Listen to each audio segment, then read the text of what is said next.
Hello everyone, welcome to my channel. आज हम पढ़ने वाले हैं terms used in clinical anatomy. क्या क्या टर्म्स यूज होते हैं हमारे क्लिनिकल एनाटॉमी में, वो हम सीखने वाले हैं। एनाटॉमी में दो होता है, एक तो प्रीफिक्स होता है और एक सफिक्स होता है। तो प्रीफिक्स का मतलब क्या होता है, जो भी पहले यूज होता है, बिफोर यूज। और सफिक्स का मतलब क्या होता है, जो भी बैक में यूज होता है। मतलब कोई भी वर्ड्स हो, अगर उसके आगे यूज हो रहा है कोई भी टर्म, तो उसे हम क्या बोलेंगे, प्रीफिक्स बोलेंगे। और कोई भी वर्ड्स हो, अगर हम उसके पीछे जो टर्म्स यूज हो रहा है, उसे हम क्या बोलेंगे, सफिक्स बोलेंगे। तो यहाँ पर हाइपोथायरॉयडिज्म, तो हाइपो क्या है, यहाँ पर प्रीफिक्स हो जाता है। और एपेंडिसाइटिस, तो आइटिस क्या हो गया, यहाँ पर सफिक्स हो जाता है। तो प्रीफिक्स का हम एग्जाम्पल देखते हैं। तो प्रीफिक्स में सबसे पहले आता है हाइपो और हाइपर। हाइपो का मतलब होता है डिक्रीज हो जाना, और हाइपर का मतलब हो जाना इंक्रीज। तो यहाँ पर हमारा थायराइड ग्लैंड होता है। थायराइड ग्लैंड जो हार्मोन सिक्रीट करते हैं, अगर उसमें डिक्रीजमेंट हो जाए तो उसे हम बोलते हैं हाइपोथायरॉयडिज्म। और यही थायराइड ग्लैंड जो हार्मोन सिक्रीट कर रहा है, अगर उसमें इंक्रीज हो जाए तो उसे हम बोलते हैं हाइपर थायरॉयडिज्म। अब हम देखते हैं सफिक्स। सफिक्स का मतलब होता है जो भी वर्ड के पीछे यूज होता है। तो सबसे पहले आइटिस, फिर एक्टोमी, फिर ओटोमी, फिर ओस्टोमी, फिर ओमा हम देखेंगे। तो आइटिस का मतलब क्या होता है, आइटिस का मतलब होता है इन्फ्लामेशन। इन्फ्लामेशन क्या है, किसी भी प्रकार का इन्फेक्शन या इंजुरी हो जाने के कारण हमारे बॉडी के ऑर्गन में क्या हो जाता है, इन्फ्लामेशन हो जाता है। उसे हम क्या बोलते हैं, उस टर्म को हम यूज करते हैं आइटिस। तो अपेंडिसाइटिस, यहाँ पर भी आइटिस है, तो अपेंडिक्स का क्या हो गया, इन्फ्लामेशन। ये हमारा अपेंडिक्स हो गया, और इसमें क्या हो गया, इन्फ्लामेशन देखने को मिल रहा है। तो इस जगह पर हम क्या यूज करेंगे, इस टर्म को, अपेंडिसाइट। टर्म्स ऑफ क्लिनिकल एनाटॉमी दो कारण के लिए पढ़ते हैं। एक तो रिपोर्ट देखने के लिए, और दूसरा, अगर कोई भी एनाटॉमी का टॉपिक देखोगे तो उससे खत्म करने के बाद एक सेक्शन होगा क्लिनिकल एनाटॉमी का, तो वहां पर अगर आपको ये टर्म क्लियर होगा तो वहां पर वो समझ में आएगा। और दूसरा है रिपोर्ट में, अगर देखो अपेंडेक्टोमी, तो अगर ये एक्टोमी का टर्म आपको क्लियर है ना, तभी आपको जाकर रिपोर्ट समझ में आएगा। इसी प्रकार हिस्टेक्टोमी, इस प्रकार का टर्म अगर आपको क्लियर होगा तभी आपको जाकर रिपोर्ट समझ में आएगा, और ये टर्म आपको क्लियर हो जाएगा अगर आप इस लेक्चर में बने रहते हैं लास्ट तक। तो अब हम देखते हैं टॉन्सिलाइटिस। तो आइटिस यहाँ पे यूज हो रहा है। टॉन्सिल कहाँ पे होता है, ये हमारा टॉन्सिल हो गया। अगर इसमें इन्फ्लामेशन हो जाता है तो हम इसे क्या कहते हैं, टॉन्सिलाइटिस बोलते हैं।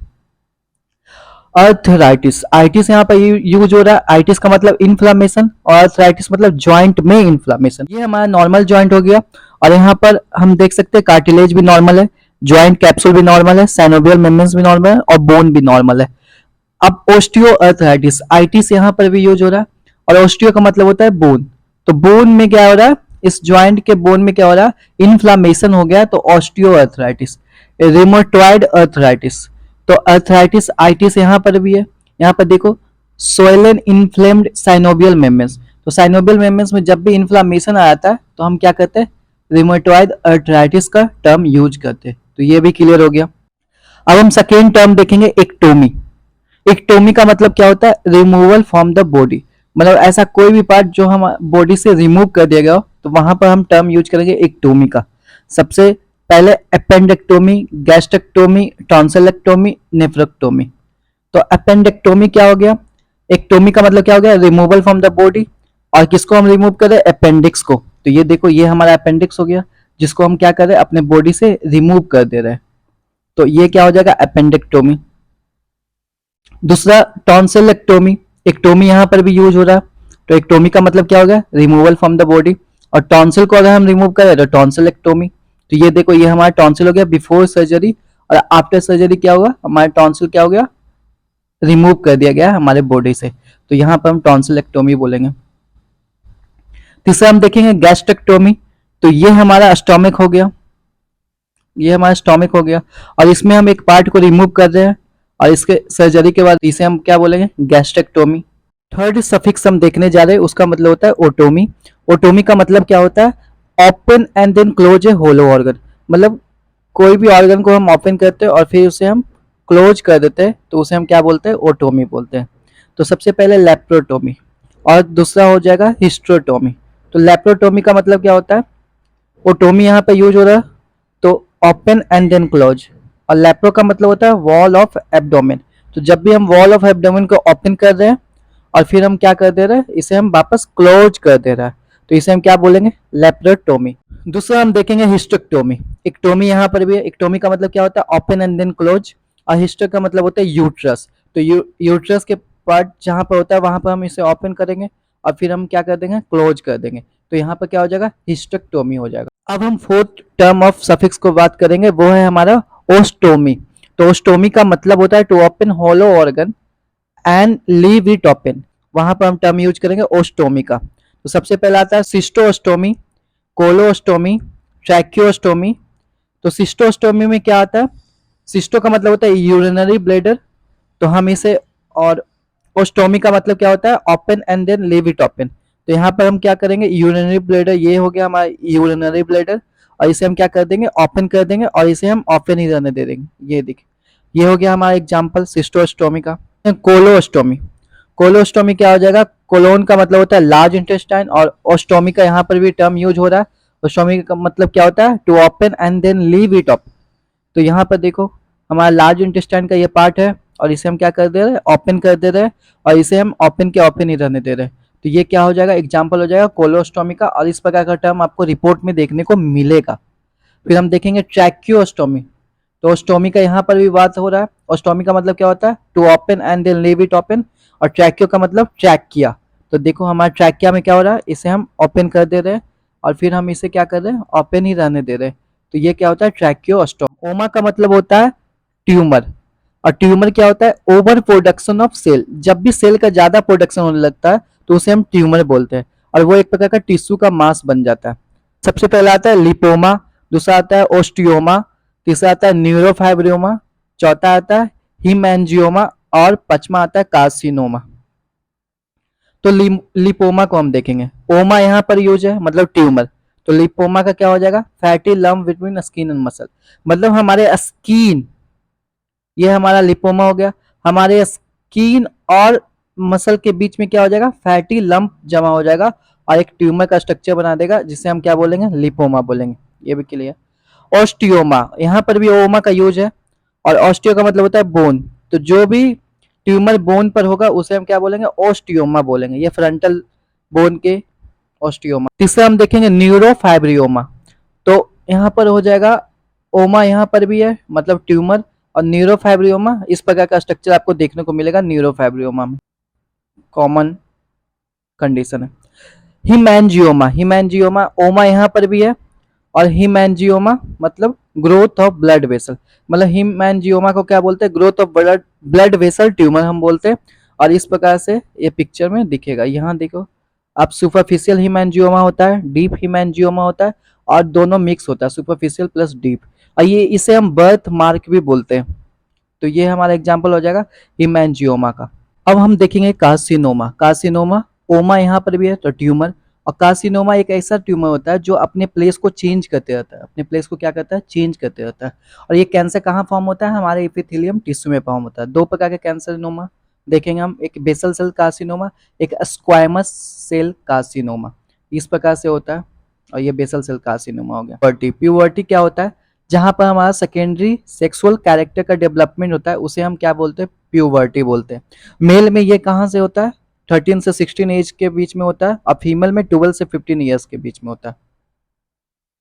अब इसमें बहुत सारे चेंजेस भी आते हैं, जैसे में अगर हम फीमेल का बात करें तो वहां मिलेगा ब्रेस्ट का डेवलपमेंट देखने को मिलेगा, इनलार्जमेंट ऑफ यूट्रस देखने को मिलेगा, और प्यूबिक हेयर ग्रोथ देखने को मिलेगा। अगर हम मेल में बात करें तो facial and underarm hair growth देखने को मिलेगा, लैरिंग्स का इनलार्जमेंट देखने को मिलेगा, प्यूबिक हेयर ग्रोथ देखने को मिलेगा, growth of penis and testis देखने को मिलेगा, और बिगनिंग ऑफ इजैकुलेशन प्रकार के चेंजेस हमें देखने को मिलता है ड्यूरिंग प्यूबर्टी। सिम्टम क्या होता है, symptom is a subjective complain of the patient about his disease, मतलब जो भी पेशेंट खुद का प्रॉब्लम अगर डॉक्टर को बता रहा है तो उसे हम क्या बोलेंगे, सिम्टम बोलेंगे। फॉर एग्जाम्पल डेंगू का सिम्टम कैसा होता है, जैसे eyes pain, fever, muscle pain, headache, bone pain, nausea, joint pain and rash. तो इस प्रकार का डेंगू का सिम्टम होता है। तो इस प्रकार के पेन को अगर पेशेंट डॉक्टर से एक्सप्लेन कर रहा है सब्जेक्टिव वे में, तो उसे हम क्या बोलेंगे, उसे हम सिम्टम बोलेंगे। साइन किसे बोलते हैं, objective finding of doctor on patient, मतलब किसी भी प्रकार से डॉक्टर किसी भी ऑब्जेक्टिव फाइंडिंग को खोज रहा है पेशेंट के बॉडी पर, तो उसे हम क्या बोलेंगे, साइन बोलेंगे। जैसे मैं यहाँ पे एग्जांपल दिया हुआ है रसल साइन, तो ये प्रकार का कौन फाइंड कर रहे हैं, ये डॉक्टर फाइंड कर रहे हैं। किस पर फाइंड कर रहे हैं, पेशेंट पर फाइंड कर रहे हैं, तो इसे हम क्या बोलेंगे, साइन बोलेंगे। डायग्नोसिस क्या हो गया, डायग्नोसिस डिजीज के नेचर के बारे में अगर हम पता लगा रहे हैं, आइडेंटिफाई कर रहे हैं या डिटर्मिनेशन कर रहे हैं नेचर ऑफ डिजीज, तो उसे हम क्या बोलेंगे, डायग्नोसिस बोलेंगे। तो डायग्नोसिस में कुछ कंडीशन होते हैं नेचर ऑफ डिजीज को पता लगाने का। सबसे पहले हम उसका सिम्टम जानेंगे, उसका साइन देखेंगे, क्लिनिकल एग्जामिनेशन करेंगे, नॉन इन्वेसिव टेस्ट करेंगे, इन्वेसिव टेस्ट करेंगे और मॉलिक्यूलर टेस्ट करेंगे। तो हमें डायग्नोस्टिक लेवल का और वहां पर हम नेचर ऑफ डिजीज के बारे में पता लगा पाएंगे। तो इसे हम क्या बोलते हैं, इसे हम डायग्नोसिस बोलते हैं। अब प्रोग्नोसिस क्या बोलते हैं, forecasting probable cause outcome of disease. मतलब हम जब फोरकास्ट करते हैं या डिजीज के आउटकम के बारे में हम बताते हैं तो उसे हम क्या बोलते हैं, प्रोग्नोसिस बोलते हैं। या अगर हम प्रिडिक्ट करते हैं कि इलनेस कितना जल्दी प्रोग्रेस करेगा तो उसे भी हम क्या बोलते हैं, प्रोग्नोसिस बोलते हैं। अब प्रोग्नोसिस और डायग्नोसिस दोनों में क्या अंतर है, डायग्नोसिस क्या हो गया, फ्लू, आपको फ्लू है तो वो डायग्नोसिस हो गया। और प्रोग्नोसिस क्या हो गया, अगर आप लॉट ऑफ रेस्ट लोगे तो आपको आपका फ्लू जो होगा वो खत्म हो जाएगा, उसे हम क्या बोलेंगे, डायग्नोसिस और प्रोग्नोसिस। ये होता है डिफरेंस। पायरेक्सिया, पायरेक्सिया क्या होता है, पायरेक्सिया का मतलब होता है फीवर। ये आपको रिपोर्ट में देखने को मिलेगा, पायरेक्सिया। अब इसका मतलब क्या होता है, बॉडी टेम्परेचर इंक्रीज हो जाना, उसे हम क्या बोलते हैं, पायरेक्सिया बोलते हैं। इन्फ्लेमेशन क्या हुआ, local reaction in our tissue और abnormal stimulation by physical, chemical and biological agent.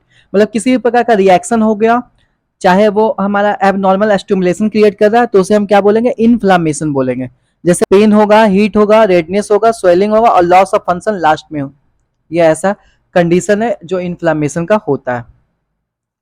ओडीमा क्या हो गया, जब भी स्वेलिंग हो जाता है और वो swelling due to accumulation of fluid के कारण होता है तो उसे हम क्या बोलते हैं, ओडीमा बोलते हैं। इस प्रकार से अगर आप अपने फिंगर को पंच करेंगे तो इस प्रकार से कंडीशन दिखाई देगा ओडीमा का। थ्रोम्बोसिस क्या होता है, intravascular coagulation solidification of blood. मतलब ये हमारा डीप वेन हो गया और इस डीप वेन में क्या होता है, हमारा नॉर्मल ब्लड फ्लो है और इसमें क्या हो रहा है, एक्यूमुलेशन हो रहा है, एक्यूमुलेशन देखने को मिल रहा है ब्लड सेल का, तो इसे हम क्या बोलेंगे, थ्रोम्बोसिस बोलेंगे। और इसी थ्रोम्बोसिस के पार्ट से अगर कोई भी पार्ट निकल कर बाहर चल जाता है और दूसरे प्लेस को ये ट्रेवल करता है तो इसको हम क्या बोलेंगे, इम्बोलस बोलेंगे, इम्बोलस। ये दोनों क्लिनिकल टर्म है, आपको याद रखना बहुत ही ज्यादा इंपॉर्टेंट हो जाता है। हेमोरेज किसे बोलते हैं, ब्लीडिंग को हम हेमोरेज बोलते हैं, जो कि दो प्रकार के होते हैं, एक तो इंटरनल होते हैं और एक एक्सटर्नल होते हैं।